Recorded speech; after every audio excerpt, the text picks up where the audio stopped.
This is the Xperia 1 Mark III, which is the latest flagship smartphone in Sony's Xperia lineup.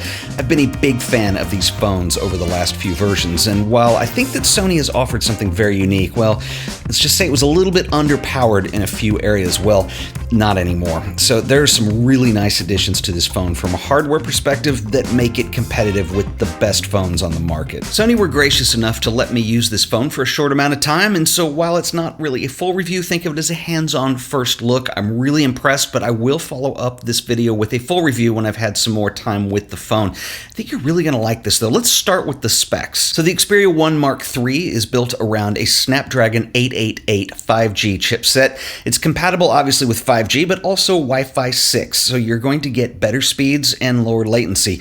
Also improved, this is a big one, is the battery. We now have a 4500 milliamp battery with wireless and reverse wireless charging. We also have wired fast charging with the included charger, which is going to give you a 50% battery charge in 30 minutes. The phone is IP6568 water resistant certified. The screen uses Corning Gorilla Glass Victus, which is the toughest Gorilla Glass yet, so it's pretty drop and scratch resistant. And it's one of the few smartphones on the market to still feature a headphone jack. I feel like in many ways this phone is a culmination of all of the Xperia 1 versions that we've seen so far, all kind of brought up to date in one phone. And we do have some big features that make a big difference and make this really competitive with any flagship on the market. First, there's the screen. So 4K HDR, but we also finally have 120Hz refresh rate, and it supports a 240Hz touch scanning rate. So this is seriously responsive, and if you're a gamer, you're really going to love it. So let's talk about my favorite feature on this phone, which is the camera system. So I've been a big fan of what Sony have done with the Xperia cameras. For smartphones,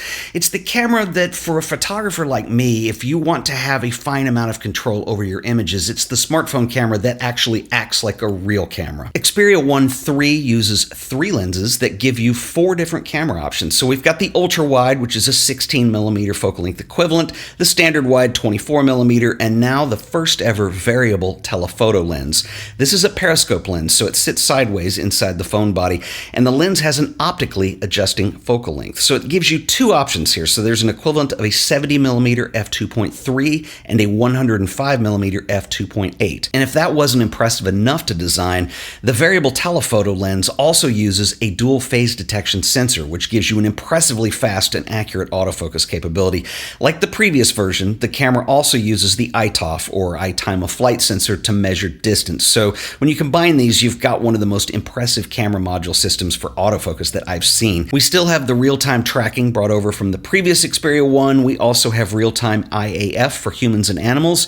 You get 60 autofocus and auto exposure calculations per second, and the ability to shoot burst images up to 20 frames a second. On the main camera, we also have a much larger 1/1.7-inch sensor, so you're going to get much better image quality in low light, and actually it does have some bokeh rendering when you have depth of field in your shot. It's really kind of nice. If you're familiar with Sony's approach to smartphone photography, you know that it's a lot more traditional than the computational imaging heavy aspect that a lot of other phones are doing. You still have some of that under the hood, but the approach is much like using an actual camera. So sure, you can leave it in the P mode and have full auto function over everything, but if you want to get specific and you want to control your ISO or your shutter speed, then you have a lot more finite control over something like this.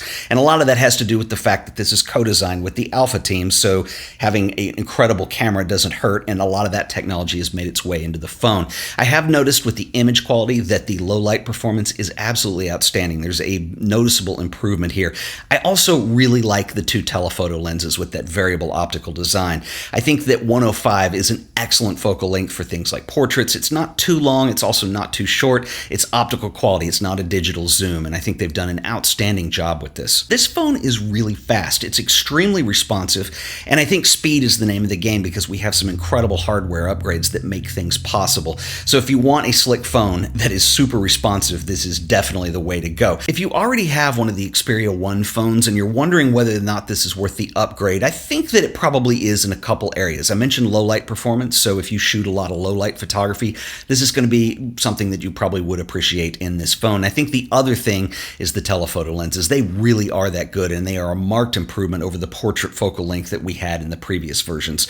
And so I think those 2 reasons right there are enough to want to upgrade on this. We still have the dedicated pro apps for both still photography shooting as well as video. I think these applications are the best that I've seen on any phone if you want a lot of control over your images. If you're just taking snapshots, these might not be that interesting to you, but if you come from a traditional photography background like I do, this really is the most interesting phone, I think, on the market today. And I think it's really cool that Sony are taking a different approach. They're not trying to follow the herd. They're producing something that actually is different and is a nice alternative. As I mentioned earlier, this is more of a hands-on first look at this phone. I need some more time before I can give it a full review, and I intend to do that as soon as I can. So if you have any questions for that, please drop them in the comments below, and I will see you guys in the next video. Until then, later.